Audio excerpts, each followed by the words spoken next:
बिस्मिल्लाहिर्रहमानिर्रहीम अस्सलाम वालेकुम। आज की वीडियो में मैं आपको मक्खियों को भगाने के लिए 3 घरेलू टोटके बताऊंगा।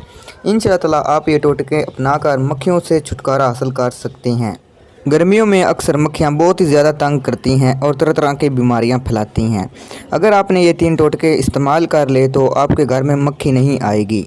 वीडियो शुरू करने से पहले हमारे चैनल को सब्सक्राइब करें और साथ ही बेल आइकॉन को दबा दें ताकि हमारी नई आने वाली वीडियो का नोटिफिकेशन आपको मिल सके। तो पहला टोटका आप नोट कर लें। मक्खियों से निजात पाने के लिए जब सुबह घर की आप सफाई करते हैं तो आपने एक बाल्टी में 2 अदद लेमन निचोड़कर अच्छी तरह मिक्स कर लेने हैं और इसी पानी से आपने फर्श को धो लेना है। इंशाअल्लाह ताला दिन भर में मक्खियाँ नहीं आएंगी। तो दूसरा टोटका आप नोट कर लें। चाय की इस्तेमाल शुदा पत्ती को आपने सुखा लेना है और कोयलों पर आपने डालना है तो इसमें धुआं जो उठेगा इंशाअल्लाह ताला इससे मक्खियाँ भाग जाएंगी। तो तीसरा टोटका आप नोट कर लें। खाने की मेज़ में एक प्याले में ताज़ा पुदीने के पत्ते रख दिए जाएं तो मक्खियाँ नहीं आएंगी। फ़र्श धोने के पानी में अगर नमक मिला लिया जाए और फ़र्श इससे धो लिया जाए तो मक्खियाँ कभी नहीं घर में आएंगी।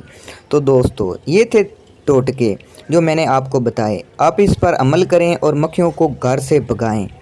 अगर वीडियो आपको पसंद आए तो आपने इसे ज़रूर लाइक करना है, चैनल को सब्सक्राइब करना है। मिलते हैं अगली वीडियो में। अल्लाह हाफिज़।